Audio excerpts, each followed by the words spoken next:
The morning sun shone brightly over Los Angeles as 15-year-old Marcus Williams tied his running shoes.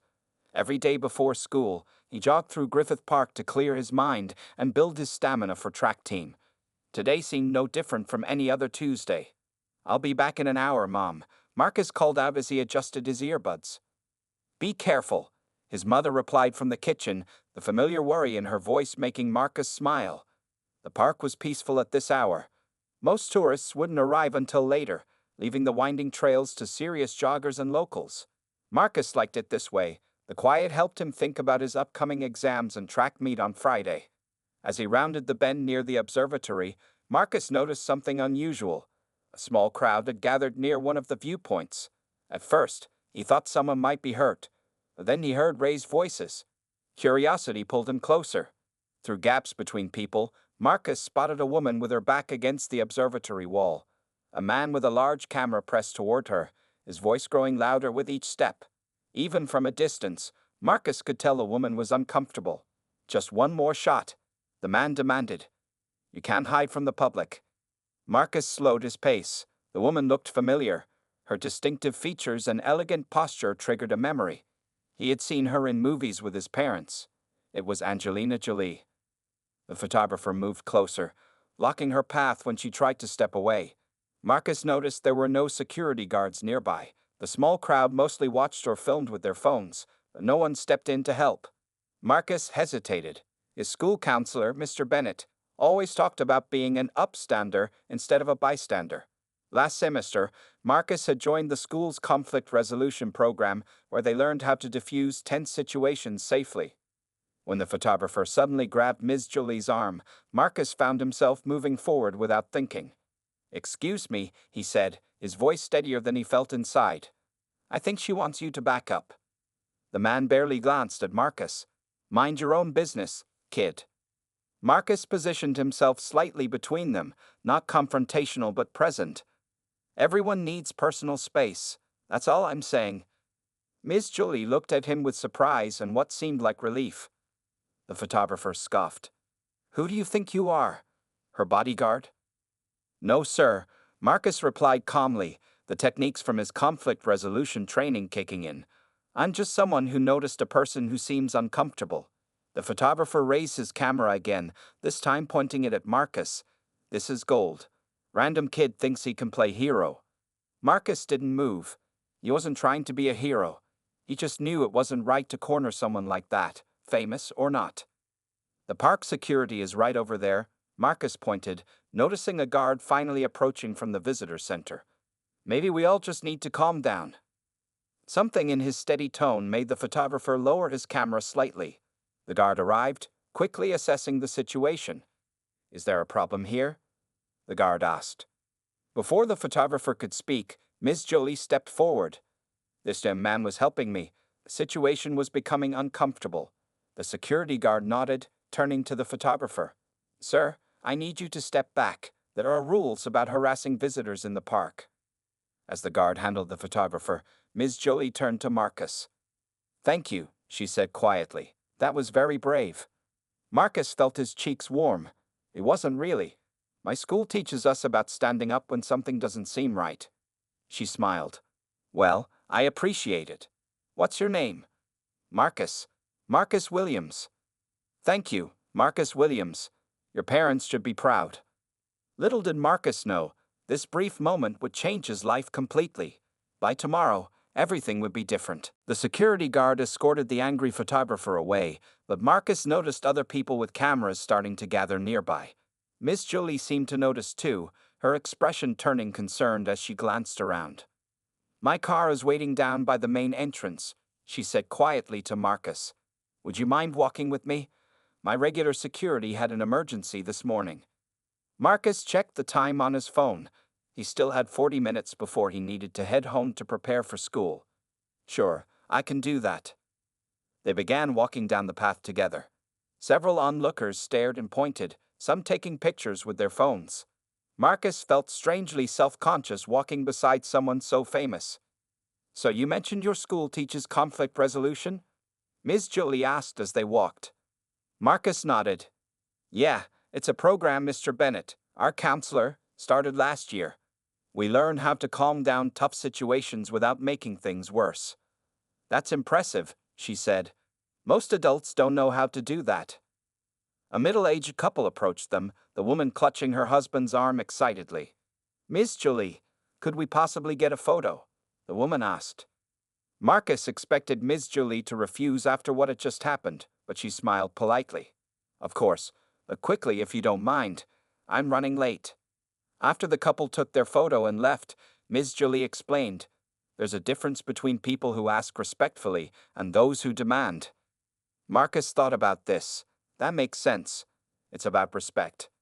They continued walking, and Ms. Jolie asked Marcus about school and his interests.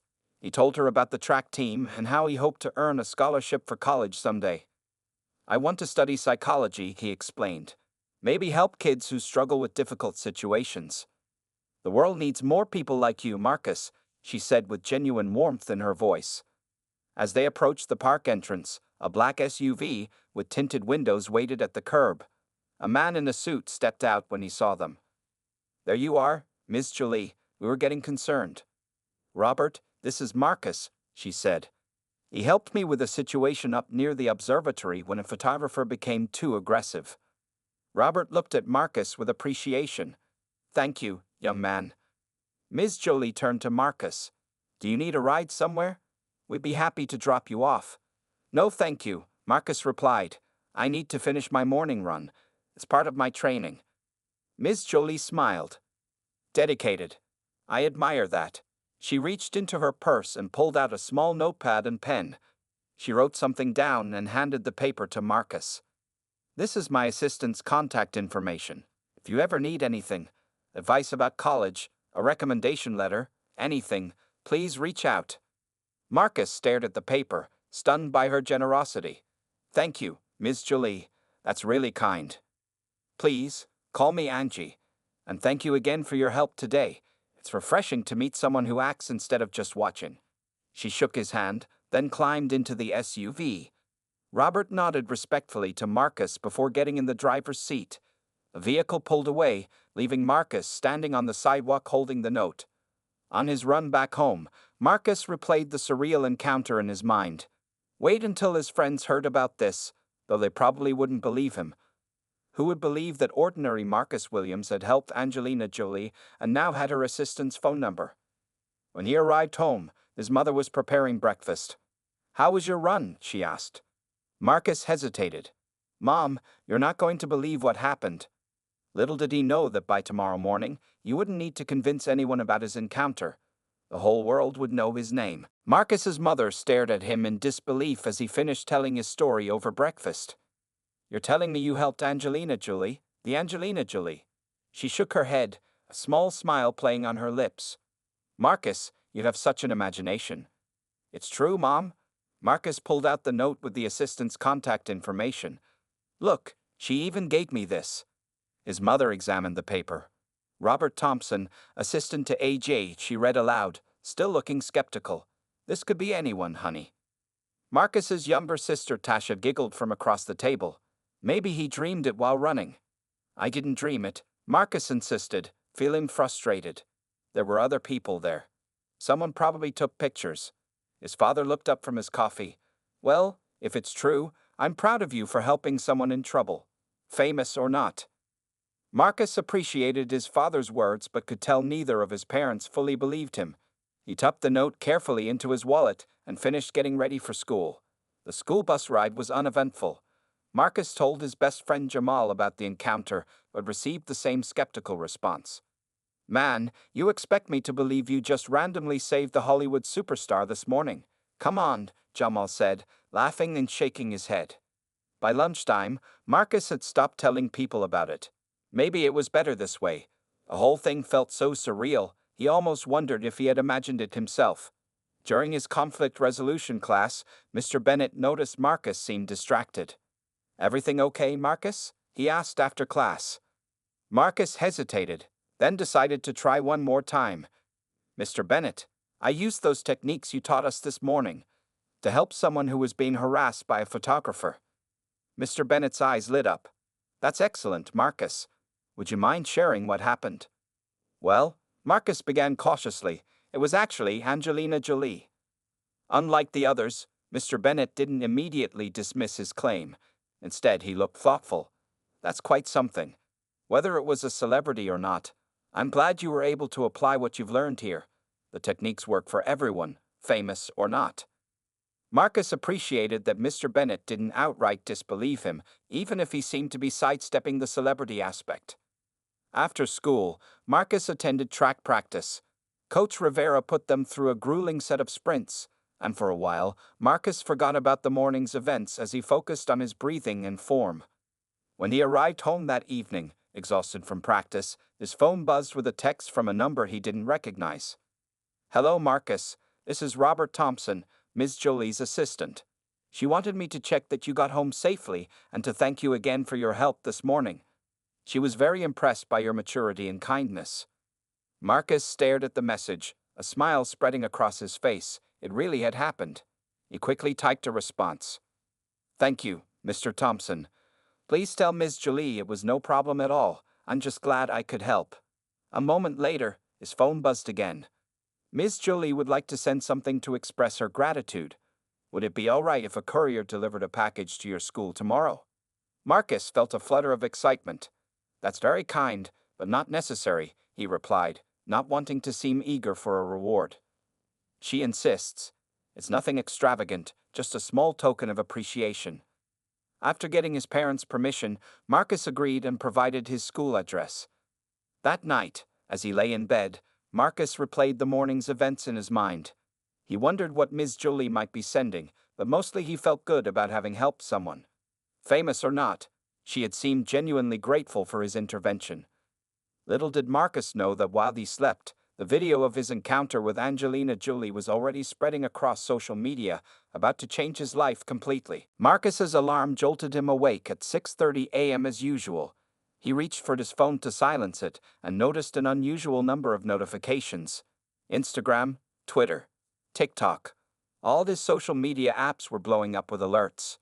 Dozens of friend requests, hundreds of new followers, and messages from people he'd never met. "What in the world?" he mumbled, rubbing sleep from his eyes. He opened a message from Jamal. "Dude, you are famous. Check the news now." Confused, Marcus clicked on a link Jamal had sent. It led to a news article with a headline that made his stomach drop. "Black teen saves Hollywood star Angelina Jolie from aggressive paparazzo." Below the headline was a clear video of yesterday's encounter in Griffith Park.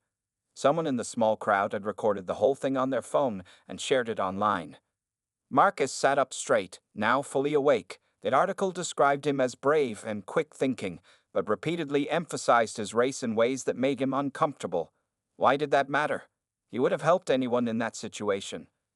His bedroom door burst open as Tasha rushed in, still in her pajamas. "Marcus, you're on TV," she exclaimed, her eyes wide. "Mom and Dad are watching it right now." Marcus hurried downstairs to find his parents staring at the morning news. On screen, a reporter stood in front of Griffith Park. The young man, identified as 15-year-old Marcus Williams, intervened when photographer Carlo Bianchi allegedly became aggressive with the actress. Sources close to Jolie say she was deeply grateful for the teen's help. His mother turned to him, her expression a mix of shock and pride. "Why didn't you tell us it was this serious?" "I did tell you," Marcus replied. "You didn't believe me." His father shook his head, looking apologetic. "Son, I'm sorry we doubted you. This is, well, it's incredible." Marcus's phone wouldn't stop buzzing. He checked it again to find texts from relatives, classmates, even teachers. Everyone had seen the video. "Marcus," his mother said gently, "you should get ready for school. But be prepared. This might make things a little different today." That was an understatement. When his father dropped him off at school instead of having him take the bus, Marcus was stunned to see several news vans parked outside. "What should I do?" he asked his father, suddenly nervous. His father squeezed his shoulder. "Just be yourself. You did something good. Don't let them change the story." As Marcus stepped out of the car, a reporter spotted him and rushed over, followed by a cameraman. "Marcus, how does it feel to be a hero?" She thrust a microphone toward him. Before he could answer, Mr. Bennet appeared at his side. Marcus is a student here to learn, he said firmly. Please respect that this is a school environment. Mr. Bennett guided Marcus through the crowd and into the building. Inside, the principal was waiting. Marcus, we're very proud of you, Principal Garcia said. But we also want to protect you from all this attention. You can use my office if you need a quiet space today. Marcus thanked her, feeling overwhelmed. As he walked to his locker, students stared and whispered. Some gave him thumbs up or high fives, others seemed uncertain how to act around him. Jamal pushed through the crowd to reach him. Man, I'm sorry I didn't believe you. This is wild. During first period, Marcus tried to focus on algebra, but it was impossible with classmates sneaking glances at him. His phone, silenced but visible on his desk, continued lighting up with notifications. By lunchtime, hashtag Marcus the Hero was trending on social media. Most comments praised his actions, but there were uncomfortable undertones in some of the coverage. Several outlets focused more on his race than his actual helpful actions. Why do they keep mentioning I'm black? He asked Jamal as they sat in the cafeteria. It doesn't have anything to do with what happened. Jamal sighed. You know how it is. They always have to point that out. Marcus nodded, suddenly understanding that his simple act of kindness had become something much more complicated overnight. The promised courier arrived at school just before final period. Principal Garcia called Marcus to the office, where a delivery person waited with a small, elegant box tied with a simple ribbon. Are you Marcus Williams? The courier asked. Yes, that's me, Marcus replied, accepting the package. This is from Ms. Jolie. I need your signature here, please. Marcus signed the delivery form and thanked the courier. With Principal Garcia's permission, he opened the gift in her office. Inside was a leather-bound journal with his initials embossed on the cover and a handwritten note. Marcus, for someone with such wisdom at a young age, your voice matters. Use these pages to develop your thoughts and ideas. With gratitude and admiration, Angelina. Principal Garcia smiled. What a thoughtful gift.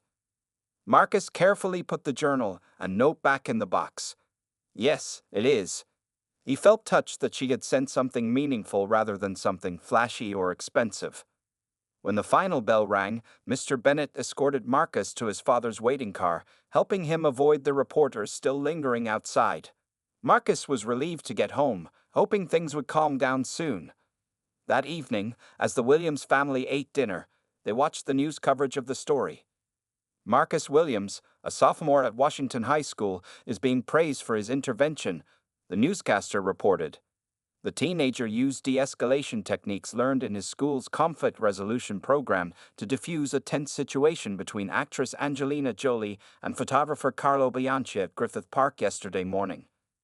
The report cut to a brief interview with Mr. Bennett explaining the school's conflict resolution program, then showed parts of the viral video again. Marcus's phone rang. It was Robert Thompson, Ms. Jolie's assistant. Hello, Marcus. Did you receive the package? Yes, thank you. It's perfect. Please thank Ms. Jolie for me. I will, but Marcus, there's something else you should know. Robert's tone shifted. Mr. Bianchi has filed a police report claiming you assaulted him during the incident. Marcus nearly dropped his phone. What? That's not true. I never touched him. His parents looked alarmed at his outburst. Ms. Jolie knows that, and we have the video evidence showing you acted appropriately, Robert assured him. But he's claiming things happened before the video started. He's pressing charges for assault. Marcus's father took the phone. This is David Williams, Marcus's father. What exactly is going on? Marcus watched his father's expression darken as Robert explained the situation. When he hung up, he turned to Marcus and his mother. The photographer is claiming Marcus pushed him before the video started. He says he has witnesses and is planning to press charges for assault. That's a lie. Marcus protested. I never touched him. His mother reached for his hand. We believe you, honey.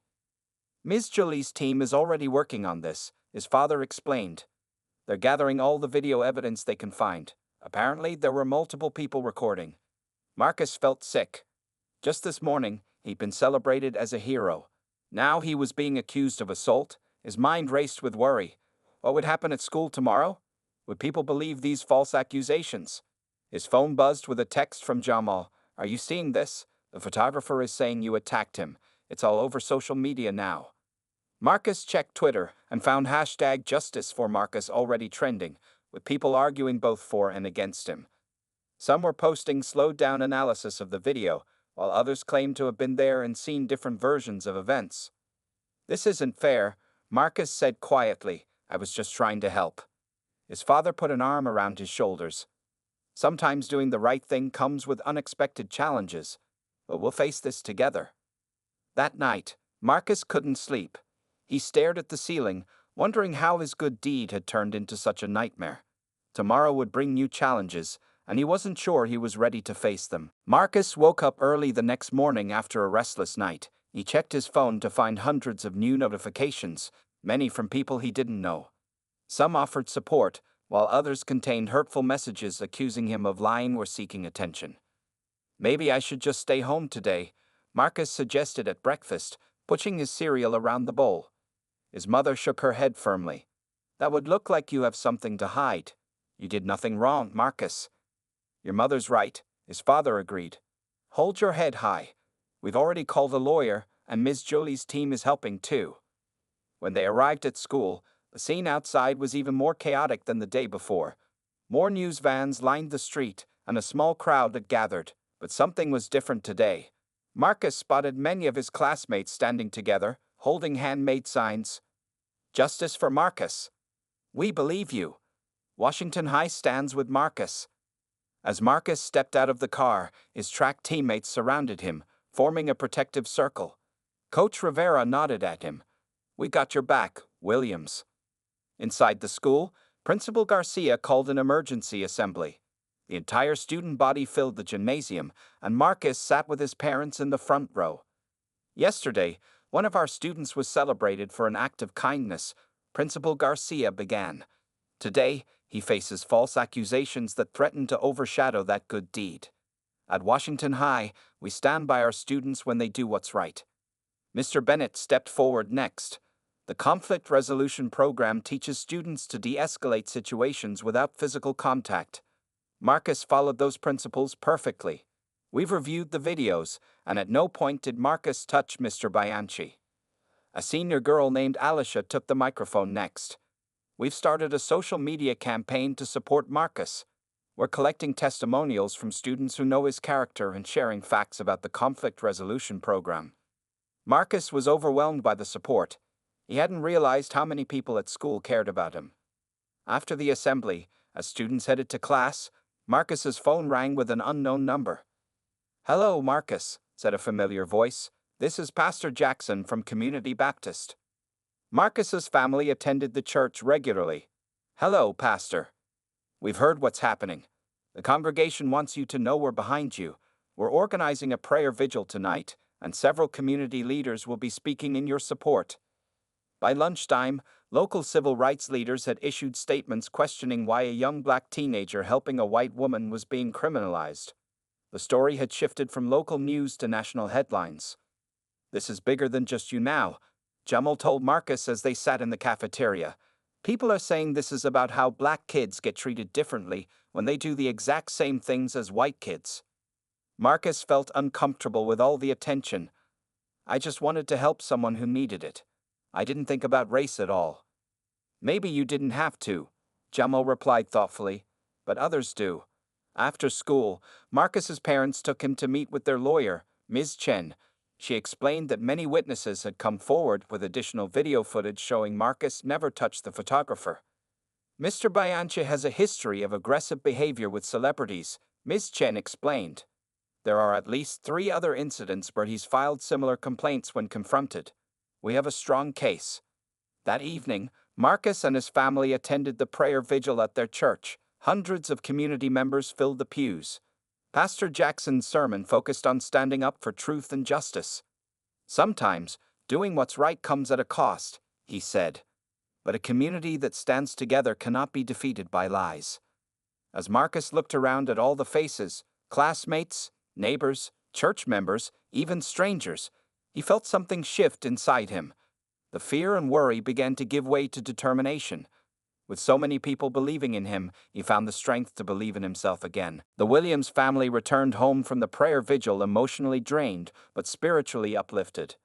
The house seemed unusually quiet after the powerful show of community support. "You should get some rest, Marcus," his mother suggested.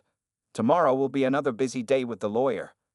Marcus nodded, heading upstairs to his room. Despite the exhaustion, he doubted he would sleep much. He opened the journal Angelina Jolie had given him and began writing his thoughts about the past few days. The simple act of putting words on paper helped calm his racing mind. Just as he was finally getting sleepy, his father called up the stairs. "Marcus, come down here, please." Something in his father's voice sounded urgent. Marcus hurried downstairs, wondering what new problem had emerged. In the living room, his parents stood looking surprisingly nervous. "What's wrong?" Marcus asked. His father cleared his throat. "You have a visitor." The doorbell rang, and his mother went to answer it. Marcus heard hushed voices, then his mother returned to the living room, followed by Robert Thompson. "Hello, Marcus," Robert said with a polite smile. "I hope it's not too late for a visit." "No, it's fine," Marcus replied, confused. "Is there news about the case?" Robert nodded. "Actually, there is, but I think someone else should explain." He turned toward the door. "It's okay to come in now." Marcus froze in shock as Angelina Jolie herself walked into his family's living room. "Hello, Marcus," she said warmly. "I hope you don't mind the surprise visit." Marcus stood speechless while his parents looked equally stunned. Miss Jolie was dressed simply in black pants and a gray sweater, with minimal makeup. She looked more like a regular person than a movie star. Miss Jolie insisted on coming when she heard about the charges, Robert explained. "Please call me Angie," she said, sitting on the couch when Marcus's mother invited her to. "I couldn't stand by while you faced these false accusations because of helping me." She turned to Marcus's parents. "Your son acted with remarkable maturity and compassion. He never touched that photographer. I've dealt with Carlo Bianchi before. He's known for creating drama and making false claims." Marcus finally found his voice. "Thank you for coming, but you didn't have to." "I did," she interrupted gently. "When I heard what was happening, I knew I needed to stand with you publicly, the way you stood with me." Robert opened his briefcase and pulled out some documents. "We have security footage from the observatory that shows the entire incident from beginning to end. It clearly shows Marcus never initiated any physical contact. My security team keeps cameras running whenever I'm in public," Ms. Jolie explained. "The footage has timestamps and is admissible in court." Marcus's father leaned forward. "This could change everything." "There's more," Ms. Jolie continued. "I've recorded a public statement explaining exactly what happened. It will be released to all major news outlets tomorrow morning. I've also filed a harassment complaint against Mr. Bianchi." Marcus's mother wiped away tears. "We don't know how to thank you." "No thanks necessary," Ms. Jolie replied. "Your son acted with integrity. Now it's my turn to do the same." She turned to Marcus. "I've been watching how you've handled this pressure. Most adults wouldn't manage half as well. You haven't lashed out or tried to attack Mr. Bianchi's character, even when he attacked yours." Robert handed Marcus's father a business card. "This is the contact information for our legal team. They'll work directly with your lawyer. All expenses are covered." Before leaving, Ms. Jolie asked Marcus for a moment to speak privately. In the kitchen, she told him something he would never forget. "When people try to tear you down for doing the right thing, it usually means you've shown them a standard they can't meet. Never lower your standards to make others comfortable with their choices." After they left, Marcus's family sat in stunned silence before his father finally spoke. "Son, I think the tide is about to turn." For the first time since the accusations began, Marcus truly believed that justice would prevail. Marcus woke the next morning to his phone buzzing continuously. When he checked the screen, he saw dozens of news alerts. Every major news channel was running the same headline. Angelina Jolie releases statement defending teen hero, provides security footage. Downstairs, his parents were already watching the news. On screen, Ms. Jolie stood before a group of reporters, speaking clearly and directly.